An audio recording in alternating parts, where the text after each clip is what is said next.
Hi viewers, ఎంవ్యూస్కు స్వాగతం. ఇవాళ ఒక ట్రెండీ టాపిక్తో నేను మీ ముందు రాబోతున్నాను. అది ఏంటంటే మన big boss host, Kannada big boss host Kichcha Sudeep గారి గురించి, ఆయన గురించి ఒక ఎక్స్క్లూజివ్ ఇన్ఫర్మేషన్ మీతో షేర్ చేసుకోవాలని నేను ఈ వీడియో చేస్తున్నాను. It is a short and sweet video, కాకపోతే ఇంపార్టెంట్ విషయం నేను మీ ముందు ఉంచబోతున్నాను. ఏంటంటే మనకందరికీ తెలుసు, కిచ్చా సుదీప్ గారు ఈసారి ఆ హోస్ట్ను చివరి హోస్ట్గా చేయబోతున్నారు. నెక్స్ట్ సీజన్ నుంచి తను హోస్ట్గా ఉండట్లేదు. అసలు బిగ్ బాస్ లవర్స్కు, కన్నడ బిగ్ బాస్ లవర్స్కు ఇది ఒక పెద్ద డిసప్పాయింటింగ్ న్యూస్. ఎందుకంటే కన్నడ బిగ్ బాస్ చూసేదే కేవలం కిచ్చా సుదీప్ హోస్టింగ్ చేస్తూ ఉన్నారని, ఆయన ఇది నా చిట్ట చివరిది అని. ఈ విషయంగా పలు ప్రముఖ కన్నడ ఛానల్కు, టీవీ ఛానల్స్కు ఆయన ప్రత్యేకమైన ఇంటర్వ్యూలు కూడా ఇచ్చారు. ఆ ప్రతి ఒక్కరు కూడా, ఇంటర్వ్యూ చేసే ప్రతి ఒక్కరు కూడా, ఎందుకు మీరు బిగ్ బాస్ హౌస్ నుంచి ఎగ్జిట్ అవుదాం అనుకుంటున్నారు, ఎందుకు మీరు హోస్ట్గా ఉండకూడదు అనుకుంటున్నారు, ఏమైనా చెడిందా వ్యవహారం అని అడిగినప్పుడు ఆయన ఒకటే మాట చెప్పారు, లేదు 11 సీజన్ల వరకు చేసేసాను, చాలు, ఇంకెంతకాలం చేస్తాము, నాదంటూ ఒక ట్రేడ్ మార్క్ నేను సృష్టించుకోగలిగాను, నా బ్రాండ్ ఒకటి క్రియేట్ చేసుకోగలిగాను, వాళ్ళు నాకు ఇచ్చినటువంటి బాధ్యతను నేను సమర్థంగా పూర్తి చేయగలిగాను, అయిపోయింది, ఇంకెంతకాలం చేయాలి, ఎంతకాలం చేసినా అంతే కదా, ఎక్కడో ఒక చోట ఫుల్ స్టాప్ పెట్టాలి. కాబట్టి నాకుగా నేను ఈ నిర్ణయం తీసుకున్నాను. ఈ నిర్ణయం నేను నిర్వాహకులకు కూడా చెప్పేశాను. మళ్ళీ వాళ్ళు ఏమన్నారు, వాళ్ళు ఇంకా ఏం చెప్పలేదు, వాళ్ళు నన్ను ఫోర్స్ చేస్తూనే ఉన్నారు, నిర్ణయం మార్చుకోండి అని అంటూనే ఉన్నారు. బట్ ఎనీహౌ ఇంకా చాలు అనిపిస్తుంది నాకు. అంటే దీనిపైన కోపంతోనో, ఇది బాగలేదనో, దీనివల్ల ఏదైనా అసంతృప్తితోనో కాదు. 11 సీజన్లు చేసేసాం, ఇంకా చాలు, కాబట్టి నేను దీని నుంచి విరమించాలని అనుకుంటున్నానని ఆయన పలు ఇంటర్వ్యూల్లో చెప్పారు. చెప్పినప్పుడు ఒక క్వశ్చన్ వచ్చిందనమాట, మీరు ఈ బిగ్ బాస్ హౌస్ నుంచి బయటికి రావడం కారణం వేరేది ఏదైనా మీరు ఎంచుకుంటున్నారా అంటే ఆయన క్లియర్ కట్గా చెప్పాడు, వేరేది ఏముంటుంది, నాకు సినిమాకి మించి ఏదీ లేదు, మ్యాక్స్ సినిమా రిలీజ్ చేయాలి, దానికోసం నేను చాలా శ్రమపడ్డాను, మరికొన్ని సినిమాలు చేయాలి, నా అభిమానులు చాలా డిసప్పాయింట్ అయిపోతున్నారు, మీరు ఎంతసేపు ఉన్నా ఆ బిగ్ బాస్ హౌస్లోనే పడి ఉంటారు, ఎప్పుడు మీరు సినిమాలు తీస్తారు, మాకు అందుబాటులో ఉండట్లేదని వాళ్ళు అంటున్నారు. Film making it is a big issue కదా. బిగ్ బాస్ హౌస్ అనేది కొన్ని ఒక స్టేట్కి మాత్రం సంబంధించింది, లేదా కొందరు వ్యక్తులకు మాత్రమే సంబంధించింది, అది ఒక inner house management. Okay, it may be big, కానీ సినిమా అంత గొప్పది కాదు. Cinema it is a big deal. కాబట్టి అక్కడ ఇంకా నేను చేయవలసింది ఏదో ఉంది, నేను ఇంకా పూర్తిగా చేయవలసింది ఏమో ఉందని ఒక నటుడిగా నాకు ఒక చిన్నపాటి అసంతృప్తి ఉండడం వల్ల నేను ఈ కన్నడ బిగ్ బాస్ షో నుంచి హోస్ట్గా ఉండకూడదు అనుకుంటున్నాను అని అన్నారు.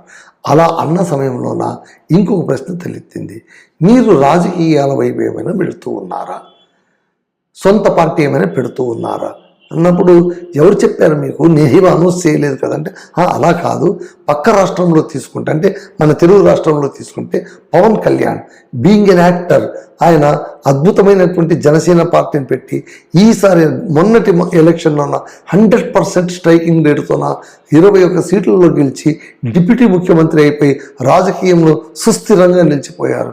మీకు అలాంటి కోరికలు ఏమైనా ఉన్నాయా? ఎందుకంటే నటులకు ఆ తర్వాత రాజకీయానికి అవినాభావ సంబంధం ఉంటుంది ఖచ్చితంగా. ఎందుకంటే ఎన్టీ రామారావుతో మొదలుపెట్టుకొని, ఎంజీఆర్తో మొదలుపెట్టుకొని సినిమా యాక్టర్లందరూ, ముఖ్యంగా సౌత్ ఇండియాలో ఫేమస్ సినిమా యాక్టర్లందరూ కూడా నటులైపోయారు. కానీ తమిళనాడులోన రజనీకాంత్ అక్కడిక్కడ ఆసిలేట్ అయ్యి తాను ఇంకేం పార్టీ పెడతాను అనుకుని చివరి నిమిషంలోన అక్కడి నుంచి బయటకు వచ్చేసాడు. నేను పార్టీ పెట్టానని, బహుశా హెల్త్ ఇష్యూస్ వలన ఆయన నేను పెట్టాను అనుకున్నారు. కమల్ హాసన్ ఆల్రెడీ పార్టీ పెట్టేశారు, కానీ అది పెద్దగా ఏమీ ఇది కాలేదు. ఇప్పుడు మళ్ళీ కొత్తగా దళపతి విజయ్ ఇప్పుడు కొత్తగా రాజకీయ పార్టీ పెట్టాడు. తమిళనాడులోన సినిమా యాక్టర్లు అంత క్రియాశీలకంగా ఉన్నారు. మళ్ళీ ఇంకా తెలుగు రాష్ట్రంలోకి వస్తే చిరంజీవి ప్రజారాజ్యం పెట్టారు, అంతకుముందు ఎన్టీ రామారావు తెలుగుదేశం పెట్టారు, తెలుగుదేశం సూపర్ హిట్ అయిపోయింది, ఆయన ముఖ్యమంత్రి అయ్యారు, తన మార్పాలను చూపించారు, నటనలో ఎంత అద్భుతాలు సృష్టించారు, ముఖ్యమంత్రిగా కూడా అన్ని అద్భుతాలు సృష్టించారు. సో ఆయన ఎరా అలా ముగిసింది. ఆ తర్వాత ప్రజారాజ్యం పెట్టి సక్సెస్ అయ్యారు. ఆయన పార్టీ ఖచ్చితంగా సక్సెస్ అయింది. కాకపోతే చిరంజీవి ఆ పార్టీని సరిగ్గా నిర్వహించుకోలేక, రాజకీయాల్లో ఇవ్వడలేక ప్రజారాజ్యం జెండా పీకేశారు. అలా పీకేయడం వల్ల మళ్ళీ పవన్ కళ్యాణ్కి చాలా ఇబ్బంది కలిగింది. ఆయన కెరీర్ మళ్ళీ తాను మామూలు చేసుకోవడానికి చాలా కష్టాలు పడాల్సి వచ్చింది. 10 ఏళ్ల పాటు ఎదురు చూడాల్సి వచ్చింది అధికారం కోసం జనసేన పార్టీ పెట్టుకున్నాక. ఒకవేళ చిరంజీవి ప్రజారాజ్యం పార్టీ పెట్టకుండా ఉంటే ఖచ్చితంగా పవన్ కళ్యాణ్కు ఇంకా త్వరగా అధికారం దక్కేది. సో అక్కడ అలా అయిపోయింది. కర్ణాటకలోన రాజ్కుమార్, ప్రఖ్యాత నటుడు రాజ్కుమార్ని చాలా సందర్భంలోన రాజకీయాలకు రా రా రా అని పిలిచారు, కానీ ఆయన రాలే. ఆయన చెప్పారు, నాకు వద్దు, నాకు ఇది చాలు, ఉన్నదంతా నేను తృప్తిగా ఉన్నాను. సో కన్నడ యాక్టర్లు ఎవ్వరూ కూడా రాజకీయ వైపు పెద్దగా అడుగులు వేయలేదు. రాజకీయ నాయకుల్ని పరోక్షంగా వాళ్ళు బలపరిచి ఉండొచ్చేమో కానీ ప్రత్యక్ష రాజకీయాల్లో మాత్రం వాళ్ళు దిగలేదు. కానీ కిచ్చా సుదీప్ పరిస్థితి వేరు. ఎందుకంటే హీఈస్ ఎ వర్సటైల్ యాక్టర్, పైగా క్రియాశీలకంగా ఉంటారు. స్టార్ క్రికెట్స్లోనే ఆయన మంచి గుడ్ బ్యాట్స్మెన్. తనకంటూ ఒక పెద్ద సమూహాన్ని ఏర్పరచుకున్నారు.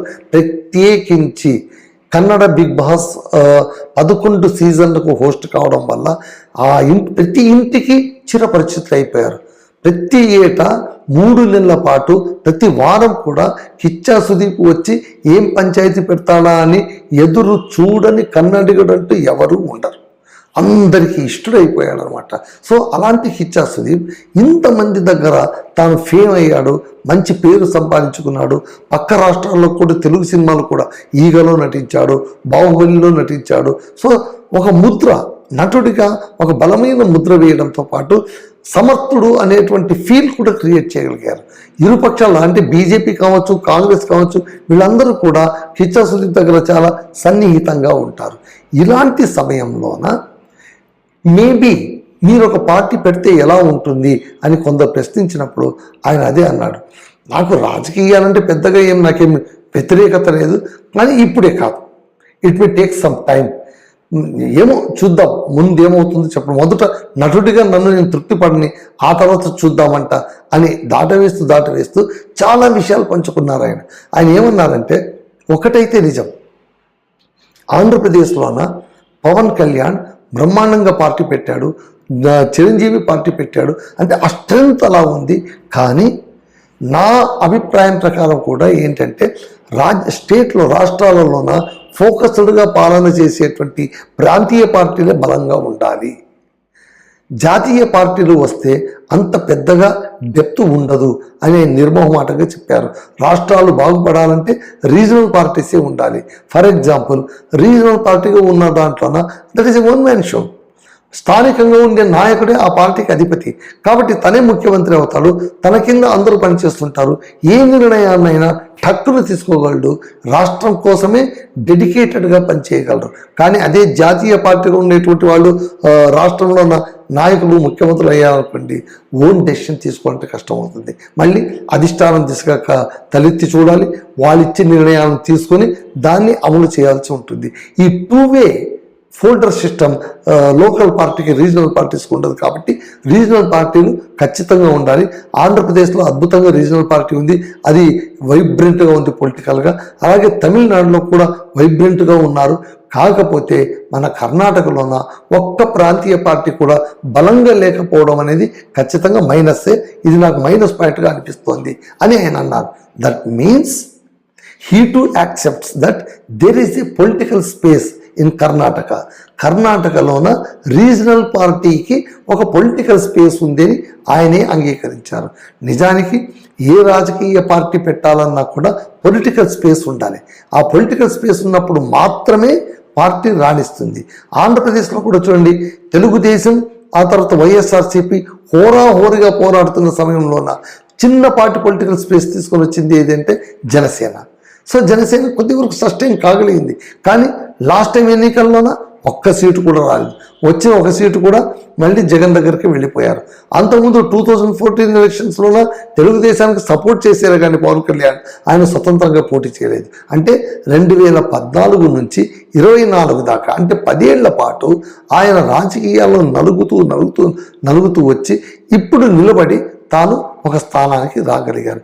కాబట్టి పొలిటికల్ ఫీల్డ్ అంటే సాక్రిఫైస్ ఎక్కువగా ఉండాలి, కన్సిస్టెన్సీ ఉండాలి, అన్నిటికీ మించి ఓపిక ఉండాలి. ఇవి ఉన్నవాళ్లే రాణిస్తారు. ఇక్కడ కిచ్చా సుదీప్ కూడా చాలా పేషెంట్గా ఉన్న వ్యక్తి. పైగా ఆయనకు కమ్యూనిటీ చాలా పెద్ద కమ్యూనిటీ ఉంది, డిఫరెంట్ కమ్యూనిటీస్ ఉన్నాయి. ప్రజలందరూ కూడా ఆయన చాలా చిరపరిచితులు. ఎందుకంటే బిగ్ బాస్ హౌస్ పంచాయతీ హోస్ట్ చేయడం వల్ల ఆయన అందరికీ చిరపరిచితులు కాబట్టి ఆ విషయంగా కూడా ప్రజలకు దగ్గరయ్యాడనే మనం అనుకోవాలి. ఈ సందర్భంలో నిజానికి కూడా ఒకవేళ కిచ్చా సుదీప్ పొలిటికల్ పార్టీ అంటూ పెట్టగలిగితే, స్టెబిలిటీగా పెట్టగలిగితే ఖచ్చితంగా ఆయన వెంట నడిచేవాళ్ళు చాలామంది ఉన్నారు. ఆయనే అనుకున్నట్టు కర్ణాటకలోన ఒక బలమైన ప్రాంతీయ పార్టీ అంటూ వస్తే ఖచ్చితంగా కర్ణాటక అభివృద్ధి అయ్యే అవకాశాలు ఉంటాయి. చూద్దాం. మళ్ళీ కన్నడ బిగ్ బాస్ హౌస్ నుంచి బయటకు వచ్చేస్తున్నాను అని ప్రకటించుకున్నటువంటి కిచ్చా సుదీప్ తర్వాతి అడుగు ఎటు వేయబోతున్నారు? నటుడిగా ఎలాగూ ఉన్నారు, ఆయన మరికొన్ని సినిమాలు తీయొచ్చు, అద్భుతమైన సినిమాలు తీయొచ్చు, అభిమానులను సంతృప్తి పరచవచ్చు. This is all different matter. ఇది కాకుండా బిగ్ బాస్ నటన కాకుండా థర్డ్ వే, పొలిటికల్ వే ఏమైనా తీసుకుంటారా? ఆయన అదే మాట అన్నారు, కర్ణాటకలోనూ నాకు అటు బీజేపీ వాళ్ళు ఇటు కాంగ్రెస్ వాళ్ళు ఇద్దరికీ నేను సన్నిహితుడిని, ఇద్దరు కూడా నన్ను పరోక్షంగా ప్రెజరైజ్ చేస్తూనే ఉన్నారు. నేను ఏమాత్రం అనుమతి ఇట్లా చెప్పినా, అంగీకారం చెప్పినా రాత్రి తమ పార్టీలో చేర్పించుకోవడానికి సిద్ధంగా ఉన్నారు. గత ఎన్నికల్లో కూడా ఒక రాజకీయ పార్టీ నన్ను ఆహ్వానించి ఫలానా నియోజకవర్గం నుంచి పోటీ చేయమని కాదు, ఇదిగో మీకు ఏ నియోజకవర్గం కావాలో తీసుకోండి, అక్కడి నుంచి మీరు పోటీ చేయండి, అక్కడ క్యాండిడేట్ లేకుండా చూసుకునే బాధ్యత మాది అని ఓపెన్ ఆఫర్ ఇచ్చినా కూడా కిచ్చా సుదీప్ గారు please thank you very much, నాకు ఇది ఇప్పుడే వద్దు అని అన్నారు. సో ఈసారి మళ్ళీ ఆయన ఏం చేయబోతున్నారు? రాజకీయ ప్రస్థానం చేయబోతున్నారా? సినిమా ప్రస్థానంలో అత్యద్భుతమైన విజయాలు సాధించి బిగ్ బాస్ హౌస్ లాంటి రియాలిటీ షోలోనూ తమదైనటువంటి ముద్ర చూపించినటువంటి కిచ్చా సుదీప్ ఇప్పుడు రాజకీయ నాయకుడిగా ఎదగడానికి ఎంత మేరకు కర్ణాటకలో పొలిటికల్ స్పేస్ ఉంది? నటుడిగా గౌరవించడం వేరు, బిగ్ బాస్ హౌస్ హోస్ట్గా అభిమానించడం, ప్రేమించడం వేరు. అదే తను రాజకీయ నాయకుడైతే ఆయన ఎలా చూడగలరు? కర్ణాటక ప్రజలు కిచ్చా సుదీప్ను ఒక పొలిటికల్ పార్టీ లీడర్గా చూసేటువంటి అవకాశాలు ఎంతవరకు ఉన్నాయి? ఇవన్నీ కూడా డిబేటబుల్ పాయింట్స్. సో చూద్దాం. గుర్రం ఎగరవచ్చు అని అన్నారు కదా, రాజకీయాల్లోన అసాధ్యం అంటూ ఏది లేదు. ఎన్టీ రామారావు పార్టీ పెడతానని అనుకున్నారా? చిరంజీవి పార్టీ పెడతానని అనుకున్నారా? పవన్ కళ్యాణ్ వచ్చి పార్టీ పెడతానని అనుకున్నారా? వాళ్ళందరూ పార్టీ పెట్టారు, ప్రయోగాలు చేశారు. ఎన్జి రామచంద్రన్ పార్టీ పెడతానని అనుకున్నారా? కమల్ హాసన్ పార్టీ పెడతానని అనుకున్నారా? రజనీకాంత్ పార్టీ పెడతానని చెప్పి వెనక్కి వెళ్ళిపోతానని అనుకున్నారా? అసలు సక్సెస్ఫుల్ కెరీర్లో ఉన్నటువంటి విజయ్ ఉన్నట్టుండి పార్టీ పెడతాడని ఎవరైనా అనుకున్నారా? ఇవన్నీ అనూహ్యాలే. రాజకీయాల్లోన అలా జరిగిపోతుంటుంది అంతే. జరిగిపోయినప్పుడు క్లిక్ అయిందనుకోండి, అయిపోయింది, వాళ్ళ రాజకీయ ప్రస్థానం ముందుకలా వెళ్ళిపోతూ ఉంటుందన్నమాట. చూద్దాం వాట్ విల్ హ్యాపెన్స్. భవిష్యత్తులో ఏదైనా జరగచ్చు. అలాంటప్పుడు ఖచ్చితంగా మనం వ్యూస్ ద్వారా చాలా విషయాలు చర్చించుకుందామంట. అంతవరకు సెలవు తీసుకుంటున్నాను. మీ రామదుర్గం మధుసూదన్, సైనింగ్ ఆఫ్.